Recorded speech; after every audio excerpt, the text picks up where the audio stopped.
Hello, hello. Amen. Good evening. Good evening. It's good to be back as a holiday. And praise God for this night and for the opportunity to stand here in the pulpit and encourage everyone.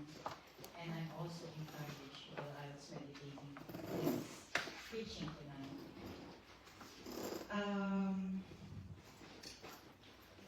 Can you flash 1 Samuel 13? 1 Samuel 13 is about the title in NKJV, Samuel rebukes Saul. And in NIV, the title is Saul's Unlawful Sacrifice. I want to go verse 13. Oh, 13. Yes, sorry. Yeah. And Samuel said to Saul, "You have done foolishly.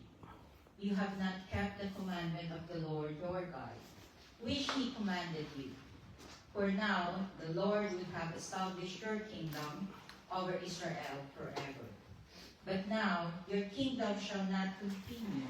The Lord has sought for himself a man after his own heart, and the Lord has commanded him to be commander over his people. Amen. Because you have not kept what the Lord commanded you." And Samuel said, what have you done?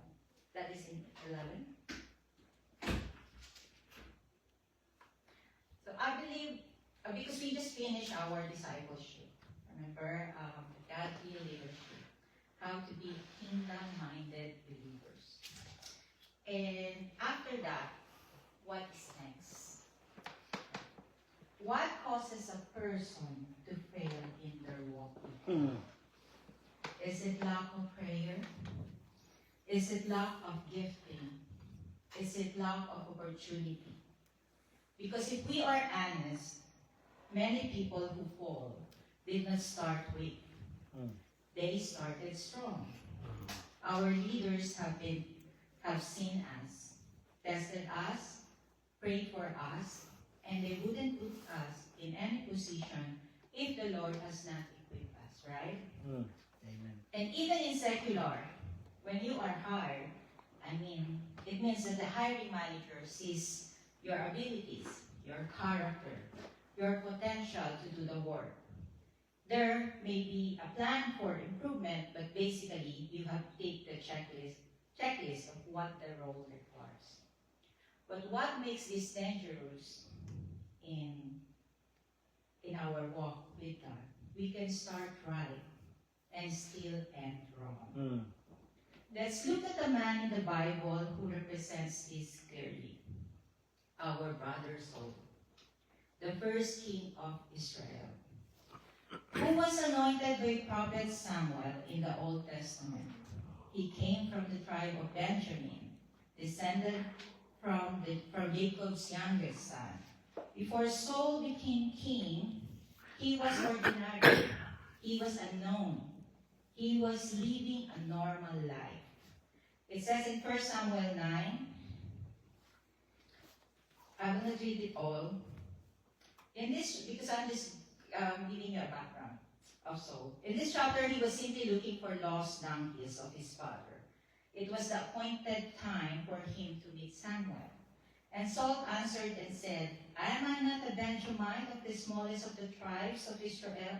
And my family, the least of all the families of the tribe of Benjamin? Why then do you speak like this to me?" Because the way Samuel spoke to him is with respect. And I just said that he's unknown. He's so simple, and he's just looking for his donkeys, for the donkey of his father. He was not praying for position. He was not chasing greatness. But while he was walking in his ordinary life, God was already preparing an encounter. He was led to Samuel, and through Samuel, God spoke to him. God chose him. God anointed him. And in in 1 Samuel 10, verse 1, then Samuel took a flask of oil and poured it on his head and kissed him and said, "Is it not because the Lord has anointed you commander over his inheritance?" Saul did not find God. God found Saul. So just like Saul, we were not looking for God before, but God reached us. We were ordinary, but God chose us. We were living our lives, but God interrupted us to encounter him. Salvation is God's initiative. But let's look backwards how Saul started. Saul didn't start proud. He started humble. In 1 Samuel 10:22, therefore they inquired of the Lord further, "Has the man come here yet?" And the Lord answered, "There he is, hidden among the equipment." Saul was hiding. While I was meditating this, I really can see myself now, how I started. We are hiding from our leaders. We are crying when we are asked, "Not at this time po, why po ako? I'm still praying for it." We don't think we are even worthy. Just like Saul, he felt unworthy, inadequate, and not ready. And then later on, when Saul already had established himself, he started not to listen to the instruction of the Lord. Samuel reminds him in 1 Samuel 15:17-19. So Samuel said, "When you were little in your own eyes, were you not head of the tribes of Israel? And did not the Lord anoint you king over Israel? Now the Lord sent you on a mission and said, 'Go and utterly destroy the sinners, the Amalekites, and fight against them until they are consumed.' Why then did you not obey the voice of the Lord? Why did you stoop down on the spoil and do evil in the sight of the Lord?" Saul started small on his own eyes, but he did not stay that way. If we will connect this to us, at the beginning of our walk with God, we are prayerful, we are dependent, we are teachable. But over time, we become familiar, we become comfortable, we become self-reliant. Saul was equipped. It says there in 1 Samuel 10:6, "Then the Spirit of the Lord will come upon you, and you will prophesy with them, and be turned into another man." Saul had God's calling.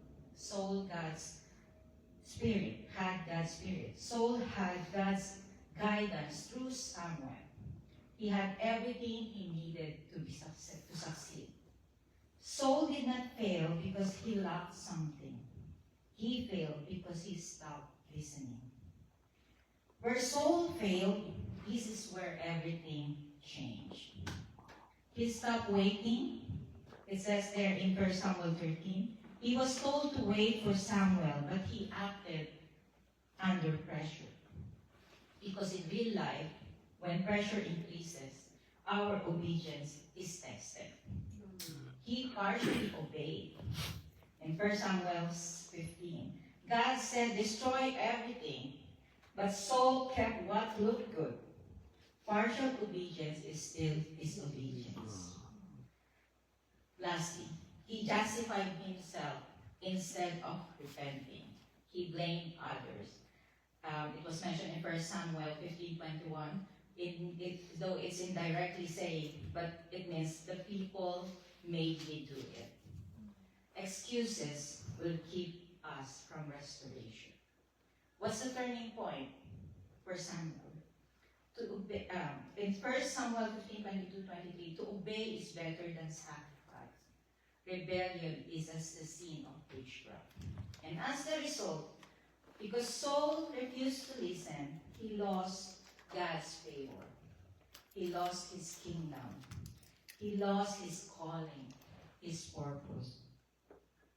In 1 Samuel 15:28, so Samuel said to him, "The Lord has torn the kingdom of Israel from you today, and has given it to a neighbor of yours who is better than you. Saul was chosen, he was anointed, he was appointed, but he was still removed as a king. Now let me bring this to us, because Saul's story is not just history, it's a warning. Because there's no doubt that it could happen to us. Just like Saul, we are chosen, we are called, we are filled with the Spirit. But we also have something Saul had. We have people God takes to guide us. If a king failed because he refused to listen, what happens to a believer who refuses guidance? And that is why we must answer this question today. Why do appointed leaders still need their leaders? Amen? As we learn from several preaching, it is not how you start with God that secures your destiny. Heaven. It is whether you continue to listen to His voice and the leaders He placed in our lives. Let us pray. Heavenly Father, thank you for tonight. We acknowledge that you alone are the source of our wisdom, our strength, and true leadership. Lord, as we prepare to hear this message, we ask that you open our hearts, sharpen our minds, and soften our spirits. Remove every distraction, every heaviness, and every barrier that would keep us from receiving what you want to do. Let your anointing be upon us as I deliver your word tonight. Amen. Speak through me with clarity, boldness, and humility. Let your word correct us, shape us, and build us. And let your name be glorified in everything we do. We honor you, O God. We welcome you, O God, and we yield to you. In Jesus' mighty name, I pray. Amen. We have just, as I mentioned, we have just finished our discipleship in kingdom-minded leaders and have learned the characters and ways of becoming a godly leaders. We have seen this through the leadership life of Nehemiah.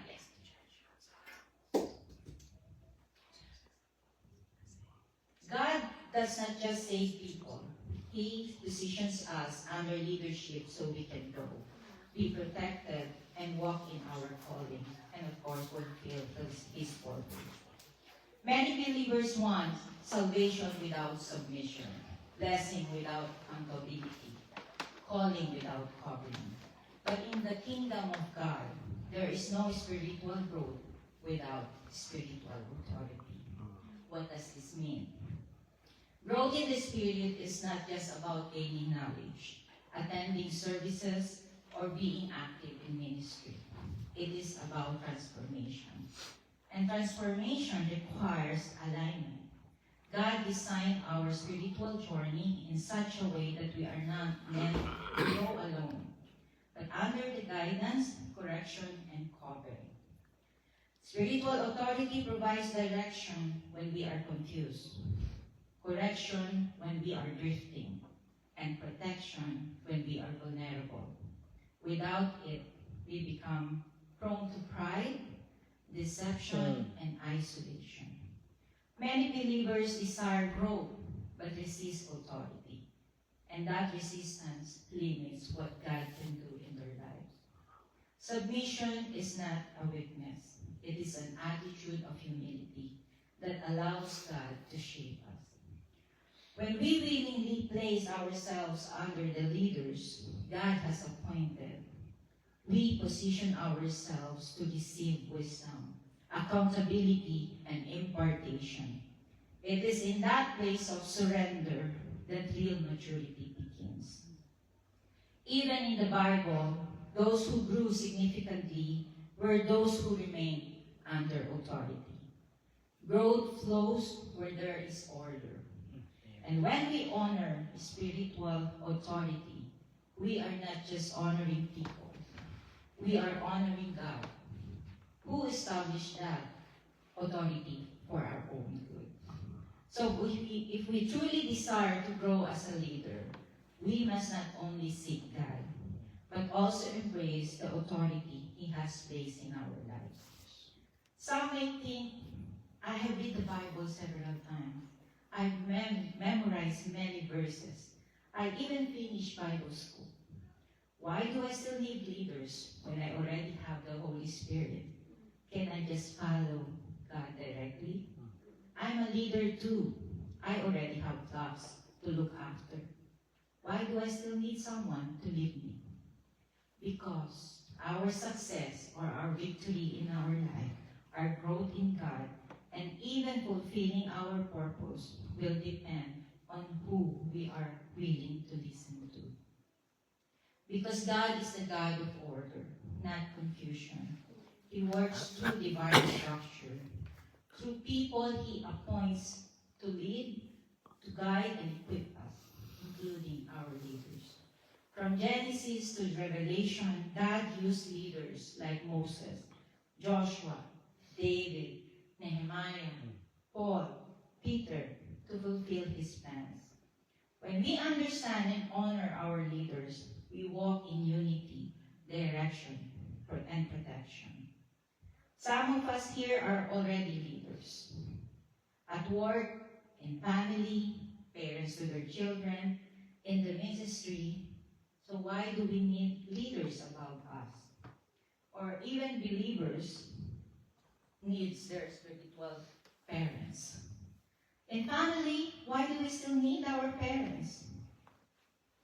When you reach the age of accountability, as they said, why do we still need to acknowledge, honor, respect, and follow leaders who have mentored or discipled us? It says in Romans 13:1, let every soul be subject to the governing authorities, for there is no authority except from God. And the authorities that exist are appointed by God. If authority comes from God, then rejecting godly leadership is resisting God's system. Tonight, I would like us to understand or be reminded that even if we have already been appointed in a position, and even our leaders in the church already have been ordained, they still remain under authority. Even Bishop himself acknowledging his spiritual father, Dr. Bachat, from whom he continually seeks counsel. How much more for us who are just starting in the ministry, right? Leaders still need external spiritual leaders for accountability, mentorship, and protection against spiritual stagnation. Leaders need to be shepherd. Kailangan pa rin silang i-shepherd, instructed, and encouraged by others to avoid pride, burnout, and to ensure they remain rooted in truth rather than just performing their tasks. Even leaders still need leaders because no one outgrows accountability. Meaning, leadership does not exempt us from guidance. It actually increases our need for it. The higher the responsibility, the greater the need for wisdom, correction, and covering. When a person begins to think they no longer need accountability, that is often where vulnerability begins. Accountability keeps our heart in check. It guards us from pride, the blind spots in our lives, and self-reliance. No matter how experienced, gifted, or knowledgeable a leader becomes, there are always areas they cannot see on their own. God uses other people, mentors, pastors, and spiritual authorities to speak into those areas, to refine us, and to keep us aligned with His will. Even in leadership, we are still being led by God. And often, He leads us through people. Choosing to remain accountable is a sign of maturity, not weakness. It reflects humility and a recognition that we are part of a greater order that God has established. So I have prepared points why leaders still need their leaders. Number one, because leadership requires accountability. No leader is meant to operate alone. Accountability is God's safety system for leaders. It protects them from pride, error, burnout, and spiritual attack. Even the strongest leaders fall when they have no one watching over their soul. Accountability, as I mentioned, is not a control. It is covering. It is not a weakness. It is a wisdom. Under that, because leadership requires accountability, point 1, accountability protects leaders from pride. Leadership can easily create pride. Accountability keeps leaders humble and grounded. It says in Proverbs 16:18, pride goes before. Better is a little with righteousness than vast revenues without justice. It means pride destroys leaders. Accountability prevents pride.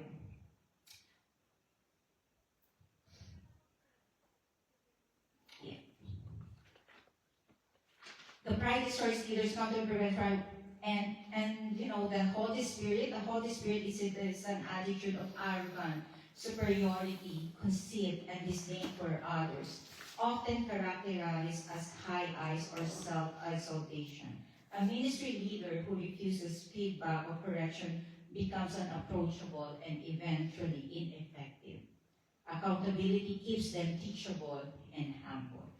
Also, accountability protects leaders from sin and blind spots. Every leader has blind spots, areas they cannot see about themselves. Accountability exposes what pride hides. Proverbs 27:6.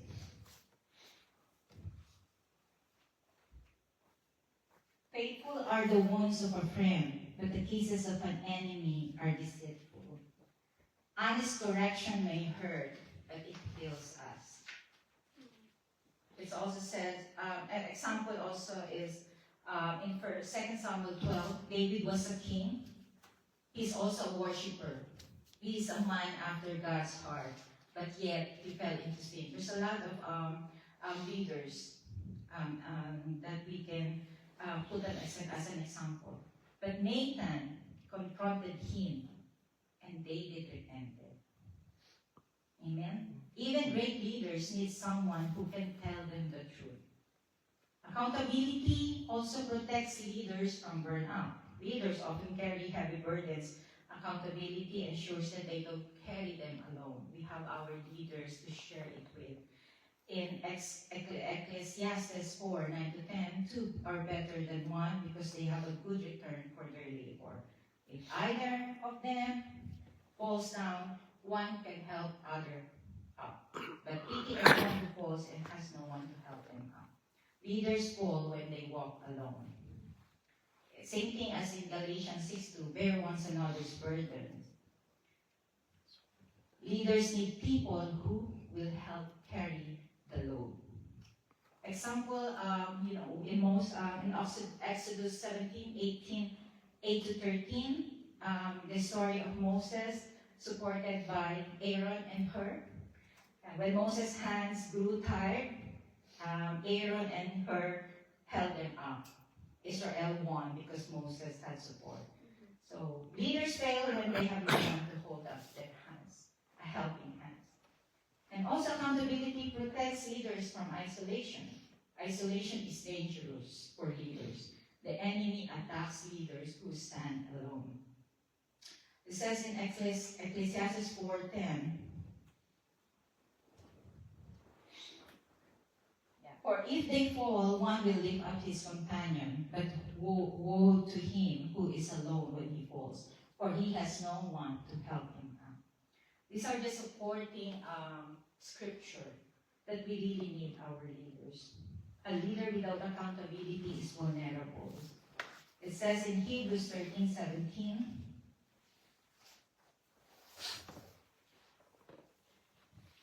because we need our leaders to watch over our spiritual walk. Have confidence. Obey those who rule over you and be submissive, for they watch out for your souls. Our leaders watching our souls. As those who must give account, let them do so. with joy and not with grief, for that will be unprofitable for you. Amen. Example also is Elijah. God needs to remind him, and because Elijah has been depressed, Elijah isolated himself, became discouraged, and wanted to die. God reminded him he was not alone, and God gave him Elisha as a companion and successor. And because isolation leads to discouragement and accountability leads to strength. So they became partners. Also, accountability protects the church from harm. When leaders lack accountability, the entire church suffers. A leader's unchecked sin affects the whole body. It says in 1 Peter 5, 2-3, shepherd the flock of God which is among you, serving as overseers, not by compulsion, but willingly, not for dishonest gain, but eagerly. Amen? Accountability also prevents abuse of authority. Like, remember the Eli sons? They were priests, but they had no accountability. Their corruption damaged the people and dishonored God. And accountable leaders harm the people they lead. Second reason, because leadership requires ongoing growth. The first is leadership requires accountability. Second, because leadership requires ongoing growth. Being appointed as a leader does not mean we have reached spiritual maturity. Leadership is a journey, not a destination. We must keep learning. God expects leaders to remain teachable, humble, and continually growing. Leaders need other leaders to sharpen them. It says in Proverbs 27:17, as iron sharpens iron, so a man sharpens the countenance of his friend. You cannot sharpen yourself. Someone also must sharpen you. Growth requires friction, challenge, and input from others. And it says in Proverbs 9:9, give instruction to a wise man, and he will be still wiser. Teach a just man, and he will increase in learning. Wise leaders become wiser because they allow others to teach them. It's like Moses and Joshua. Joshua was already a warrior, already chosen by God, already anointed. But he still needed Moses to teach him God's ways, model a leadership, and prepare him for future responsibility. Joshua became a great leader because he was first a great learner. Amen. Leaders need mentors to develop their calling. So our leaders help us to develop our calling. Your calling may be real, but it still needs shaping. It's 1 Corinthians 11:1.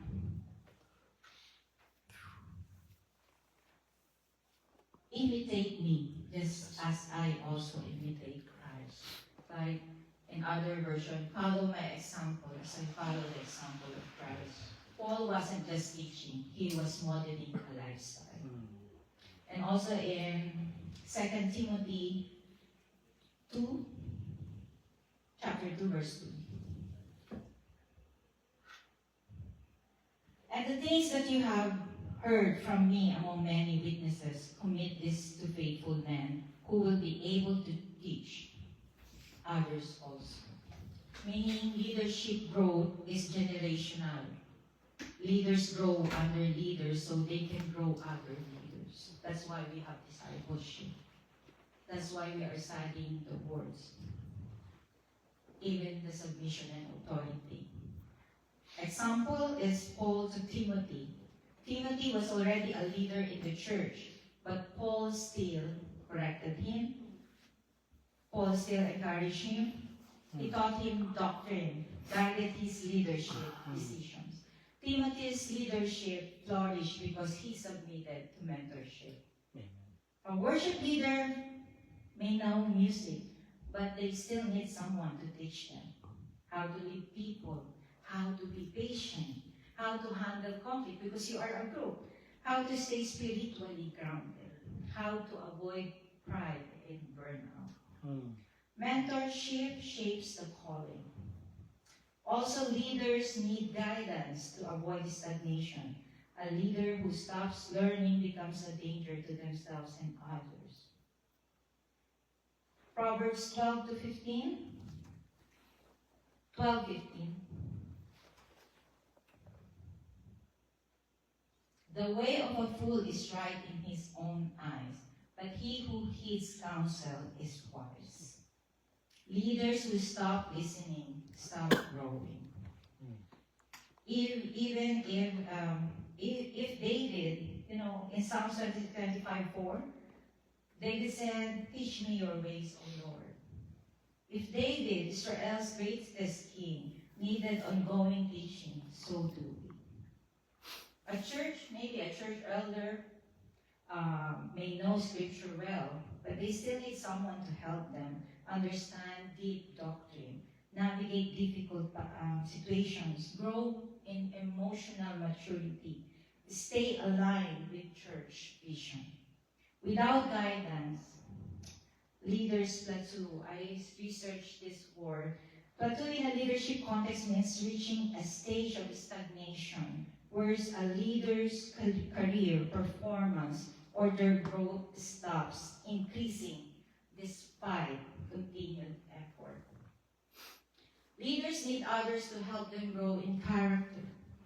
Leadership is not just about skill, it's about character. As it says in Proverbs 13:20, he who walks with the wise becomes wise, because our growth is tied to who you walk with. Like greatest example is Elijah and Elisha. Elisha was already called, but he grew by serving Elijah, watching Elijah, learning Elijah's discipline, receiving Elijah's mountain. Because character is up, not stop. Means that virtues, values, and ethical behavior are primarily learned by observing and modeling the actions of role models. Parents, we cannot just teach them, we will just implement rules to them. And then, while us, parents, we will do otherwise. So they will not follow us. So role models from parents, teachers, and leaders, rather than just through verbal instruction or lecturing. It emphasizes that actions speak louder than words, with behavior, consistency, and environments shaping character more effectively than those alone. Example, in our cell group, our ministry events, the in charge, in our events ministry, the in charge may be excellent at organizing events, but we still need someone to help us to grow in patience, develop in humility, and learn how to handle criticism, build emotional resilience. Because our character development requires oversight. We need someone who oversees us. Even if we are appointed leaders, to summarize that, we still need leaders over us because we need sharpening. Others see what we don't. We need mentorship, our calling, it must be shaped. We need also guidance to avoid stagnation and error. We need character formation because our leadership is more than a skill. We need lifelong learning because leadership is a journey. It is not a destination. Third reason, because leadership requires spiritual covering. No matter how gifted, anointed, or experienced a leader is, they still need spiritual covering. Covering is God's protective system for leaders. It shields from spiritual attack, strengthens them in weakness, and keeps them aligned with God's will. A leader without covering is like a soldier without armor. Spiritual covering protects leaders from spiritual attacks. The higher the calling, the greater the warfare. Mm. Leaders are prime targets for the enemy. Spiritual covering provides protection. It says in Zechariah 13:7, "Awake, O sword, against my shepherd, against the man who is my companion, says the Lord of the hosts. Strike the shepherd, and the sheep will be scattered. Then I will turn my hand against the little ones." The enemy attacks leaders first because their fall affects many. Like Moses, he covered Joshua. When Israel fought Amalek, Joshua fought in the valley. And then Moses, while doing this, Moses lifted his hands on the hill. And then Aaron and Hur supported Moses. Joshua won because he was under Moses' cover. The lesson there, leaders win battles when they are under spiritual covering. Spiritual covering provides authority and validation. A leader's authority increases when they are under authority also. Covering gives legitimacy up to their ministry. Matthew 8:9.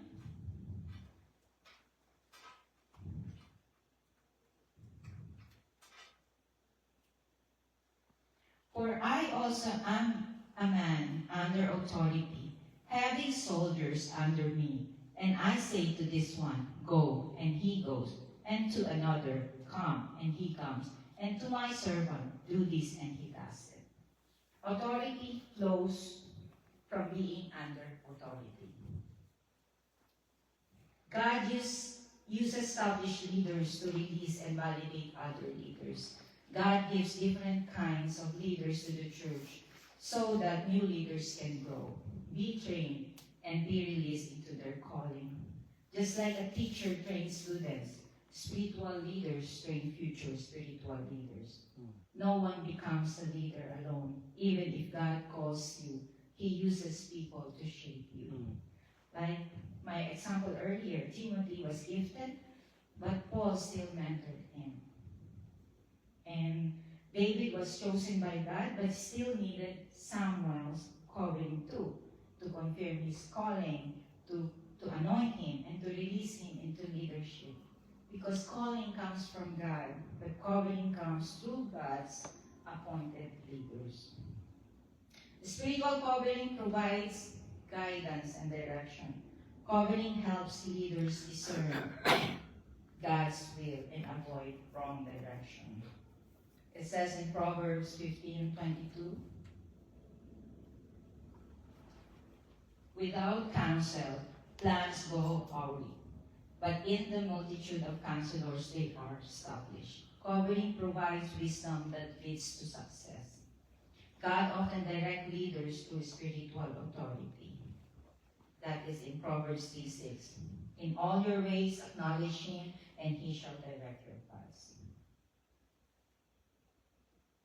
Like Timothy was a pastor, but Paul still guided him, corrected him, encouraged him, and strengthened him. I always give an example of a mentor-mentee, leaders and their leaders, so we can relate. Because it's like what I've said, it's generational. We pass on the legacy of our faith. Timothy's ministry flourished because he stayed under Paul's covering. Leaders grow when they stay connected to their covering. Example, our cell group leaders or home group leaders, they may have an idea, but covering helps them discern what aligns with the church vision and what does not. And also spiritual covering provides strength in weakness. Leaders get tired, discouraged, and overwhelmed. Covering provides emotional and spiritual strength. Like my earlier example, Elijah started by God and given Elisha to him. Elijah was exhausted and wanted to die. God gave him rest, strength, a successor, Elisha, and a companion. Elisha became part of Elijah's covenant and support system. Because leaders need people who strengthen them when they are weak. Also, spiritual covering keeps leaders aligned with God's order. Covering ensures leaders stay within God's structure and avoid spiritual independence. It says in Ephesians 5:21, submitting to one another in the fear of God. Submission is part of our spiritual maturity. Like Joshua submitted to Moses before leading Israel. Joshua did not become a great leader overnight. He first saw Moses. He learned from Moses. He submitted to Moses and he received Moses' blessings. Only then did God release him to lead. Submission to covering prepares leaders for greater authority. To sum that up, leaders need leaders over them because spiritual covering protects them from spiritual attacks, gives them authority and legitimacy, provides guidance and direction, strengthens them in weakness, keeps them aligned with God's order, prepares them for greater leadership. Because covering, spiritual covering from our leaders is not a burden, it is a blessing. Amen. Number 4, what we have before, because leadership requires accountability. Number 2, because leadership requires ongoing growth. 3rd, because leadership requires spiritual covering. 4, because leadership requires correction and guidance. Even spiritual leaders make mistakes. As I've said, they can face blind spots. Like sa car, di ba? May mga blind spots tayo. And need direction. God protects leaders by placing other leaders above them who can correct, guide, and realign them when necessary. Correction is not a punishment. As I've said, it's a protection. Guidance is not a control. It's direction. Leaders need correction to stay on the right path. No matter how anointed or experienced a leader is, they are still human. Correction keeps leaders from drifting into error, pride, or unhealthy patterns. Wise leaders welcome correction because they know it makes them better. Leaders who refuse correction become dangerous to themselves and others. It says in Proverbs 12:15,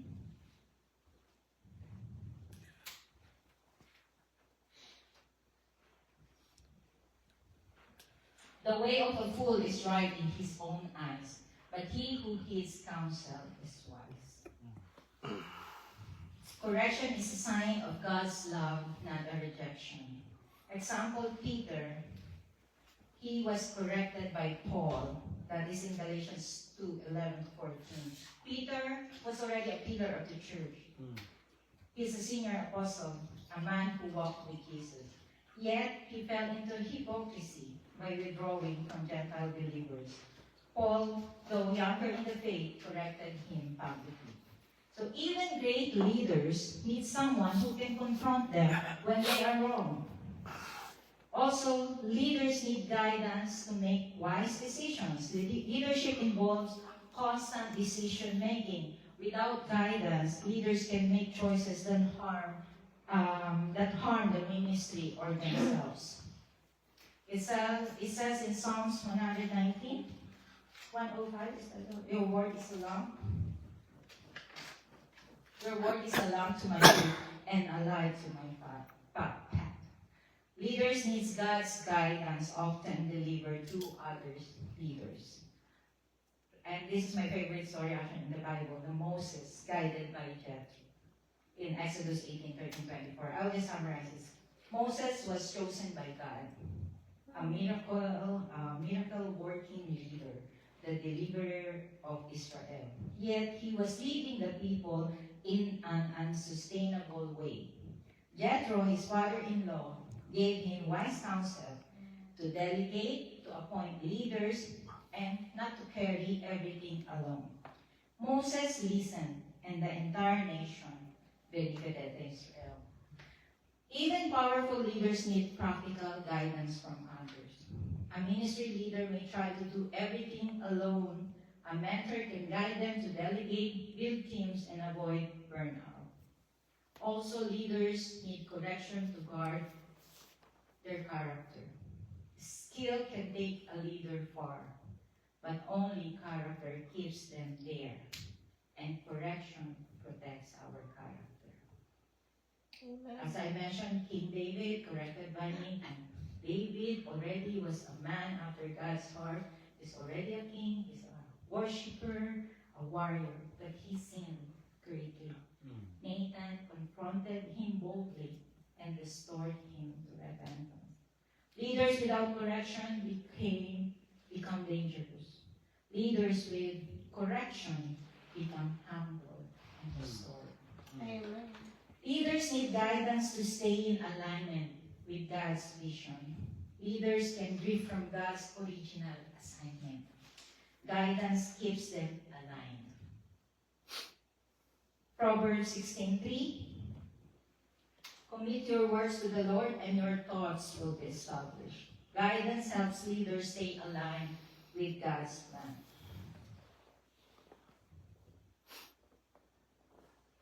And your thoughts will be established. And Proverbs 29:18.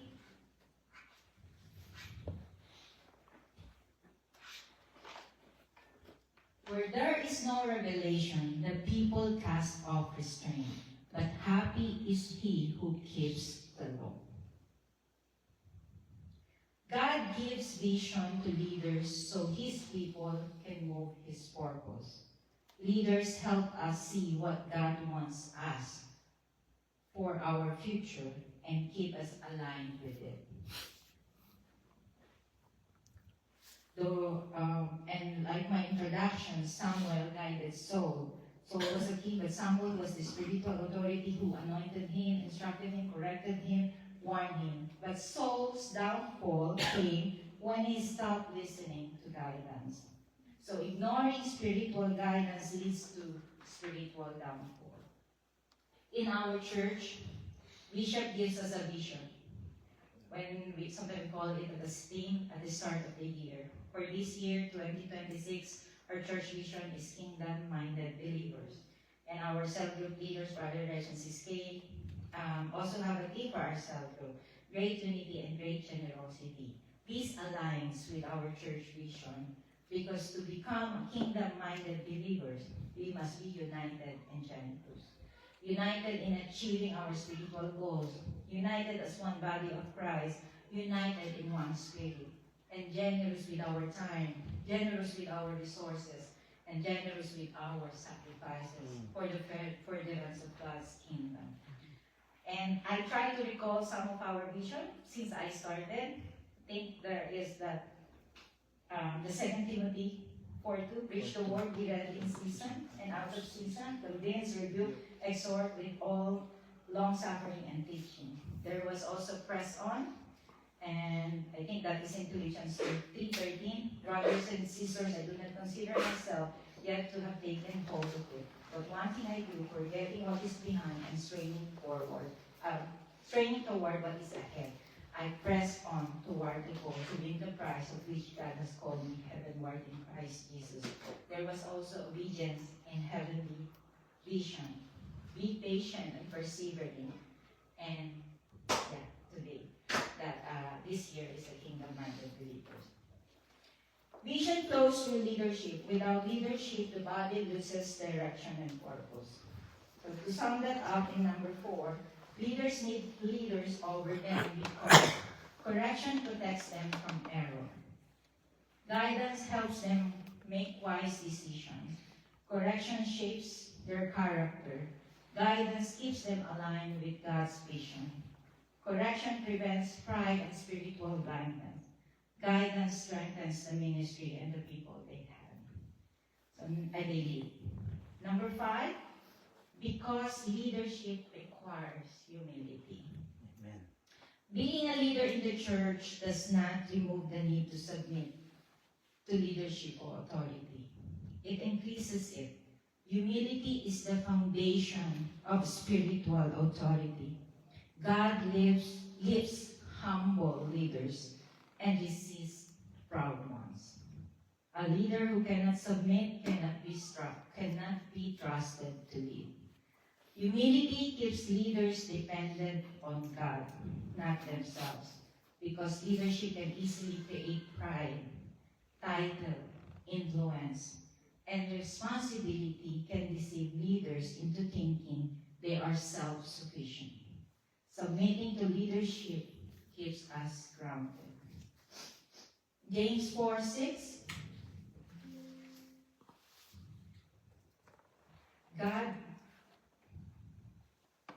But he gives more grace, therefore he says, God resists the proud, but gives grace to the humble.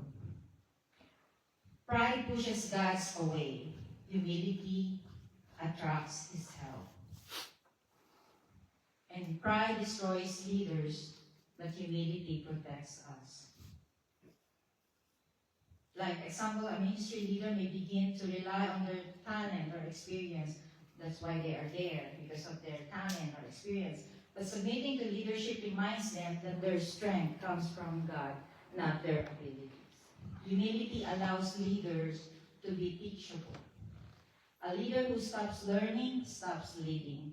Humility keeps leaders teachable, correctable, and open to grow. It says in Proverbs 11:2,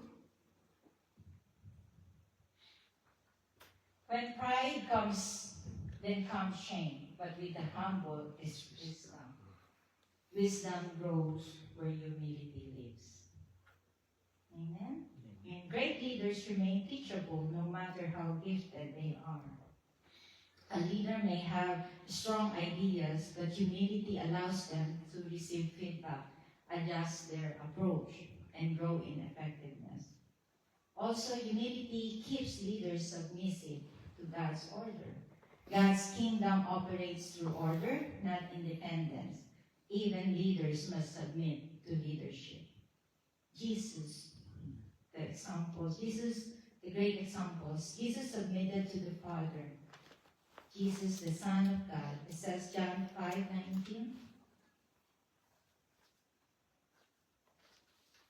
Then Jesus answered and said to them, most assuredly I say to you, the Son can do nothing of himself, but what he sees the Father do. For whatever he does, the Son also does in like manner. If Jesus modeled submission, no leader is about it. Submission is a sign of weakness. It is a sign of Christ-likeness. Amen. Amen. A pastor may have an authority in the church, but still submits to vision. This protects the church and the pastors. Also, humility protects leaders from abuse of power, because without humility, leadership becomes dangerous. Humility keeps leaders gentle, compassionate, and servant-hearted. In Matthew 20:26, yet it shall not be so among you, but whoever desires to become great among you, let him be your servant. True greatness is measured by servanthood. And it says in Philippians 2:3, let nothing be done through selfish ambition or conceit, but in lowliness of mind, let each esteem others better than himself, because humility prevents selfish leadership. Samuel served humbly under Eli, even when Eli was failing because of his children. Eli's sons were so proud and abusive and corrupt. That's why God removed them. Humble leaders are preserved. Proud leaders are replaced. A leader who refuses to serve others becomes controlling. A humble leader listens, cares, and leads with compassion. Humility allows leaders to receive correction without offense. A humble leader sees correction as help, not an attack. Correction is a gift that we have to appreciate. It is not an insult when we are corrected. Like David, when Nathan confronted him he responded to Nathan with repentance. David didn't defend himself. He didn't blame others. He didn't reject correction. He humbled himself and God restored him. Because humility turns correction into transformation. Amen. So just to sum that up, leaders need leaders over them because humility keeps them dependent on God, makes them teachable and correctable.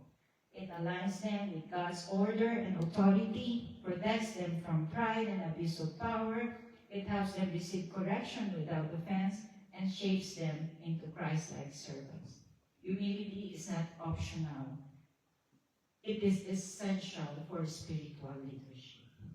And lastly, number 6, because leadership requires order in the body of Christ. God is a God of order, not confusion. Spiritual leadership only functions properly when there is structure, alignment, and authority. Even leaders must submit to leadership because order protects the church, strengthens unity, and ensures that ministry flows according to God's design, not human ambition. Leaders without order become chaos. Leadership with order becomes kingdom. Amen. God's kingdom operates through order, not independence. God never intended His church to function through isolated leaders. He established a divine structure so that authority flows properly and ministry remains healthy. It says in 1 Corinthians 14:40, let everything be done. Let all things be done decently and in order. Meaning, God expects structure, not spiritual chaos. And it says in 1 Corinthians 14:33, for God is not the author of confusion, but of peace, as in all the churches of the saints. This order is not from God. It's the order, because He's the God of order. Remember Moses, Aaron, the priests, and the Levites. God established a clear hierarchy. Moses heard from God. Aaron served as a high priest. Priests served under Aaron. Levites served under the priest. And now, even though all were leaders, they were operated under a divine order. Because leadership is not about position. It's about alignment with God's structure. Amen. A church may have pastors, elders, ministry leaders, and volunteers. Each has authority, but each also submits to someone above them. This prevents confusions and ensures unity.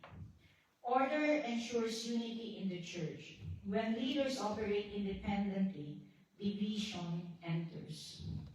When leaders operate under order, unity is preserved. It says in Psalm 133, 1-3, behold, how good and how pleasant it is for brethren to dwell together in unity. It is like the precious oil upon the head running down on the beard of Aaron running down on the edge of his garments. Amen. Because unity brings God's blessing, and unity requires order.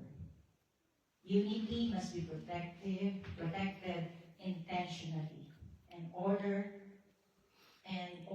God's order prevents division and confusion. If every ministry leader in the church made decisions independently, just imagine if iba tayo ng vision, mga cell group, the church would split into fractions. Order ensures everyone moves in the same direction. Order protects leaders from overstepping their authority. Without order, leaders can drift into areas God never assigned them. Order keeps leaders within their God-given boundaries. Hebrews 5:4. And no man takes this honor to himself, but he who is called by God, just as Aaron was. Leadership roles are assigned. It's not self-appointed. Like our brother King Saul. Saul stepped into priestly role and offered sacrifices, which he shouldn't do, something he was not authorized to do. So the result is God rejected him as a king. When leaders operate outside their assigned authority, they lose God's favor, and it creates chaos. Like a worship leader cannot override the pastor's vision. A youth leader cannot change church doctrine. A home group leader cannot act independently of the church leadership. Order protects everyone. Amen. And order ensures that vision flows properly. God gives vision to the head, and it flows down to the body. Leaders need leaders about them so they can stay aligned with the church vision.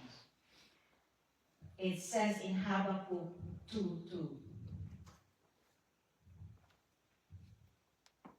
Then the Lord answered me and said, write the vision and make it plain on tablets, that he may run who reads it. Vision must be communicated and followed. Like Joshua, he followed Moses' vision. Joshua did not create a new vision. He fulfilled the vision of God gave Moses. Because leaders succeed when they align with the vision about them. A children's ministry leader may have creative ideas, but those ideas must align with the church mission. Order ensures that every ministry supports the same vision. Order creates accountability and prevents abuse. When leaders are not accountable to anyone, abuse of power becomes inevitable. Order creates safety. Like David submitted to Samuel, Nathan, and David was already a king, but he still had prophets who corrected him and guided him. So even the highest leaders needs accountability. Just to summarize that, leaders need leaders over them because God's kingdom operates through order, not independence. Order preserves unity in the church. Order prevents leaders from overstepping their authority. Order ensures vision flows properly. Order creates accountability and prevents abuse. Order protects the church and strengthens leadership. Just as we come to close, let us go back to our main text. When Saul was asked, what have they done?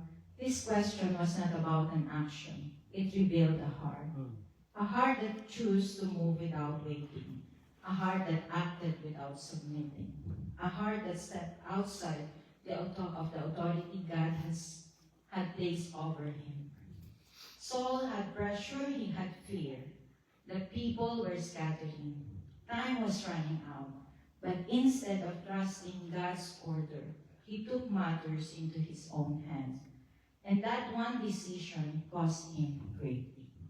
When we feel pressured, when things are not going our way, when God seems silent, we are tempted to act on our own, to rely on our own understanding, to step outside of the counsel and authority God has placed in our lives. But tonight, God is reminding us, there is no spiritual growth without spiritual authority. Leaders provide direction. Leaders provide protection. And even leaders still need their leaders. So the question for us is no longer, what has Saul have done? The question becomes, what we will do. Will we wait or we will rush? Will we submit or we will resist? Will we trust God's order or we will rely on ourselves? Because in the end, as I have mentioned, obedience is always better than sacrifice. And staying under God's appointed authority will always lead us to His will. Amen. Let us be a people who remain teachable, accountable, and submitted, no matter our position, no matter our experience. Because where there is order, there is growth. Where there is covering, there is protection. And where there is obedience, there is a blessing. And before I really end this, why I have convicted to preach this, it is because I have seen it. I have experienced it. And the reason why we are being discipled, because we all have a calling to be leaders. Even being a parent is a leadership Yes. that we have to learn. Amen. So meaning, eventually, our children, new believers, will become a leader. All of us are called to lead in one way or another as we fulfill God's calling in our lives. So I pray that we do not forget this message as God begins to elevate us, as He entrusts us with people, responsibilities, and influence.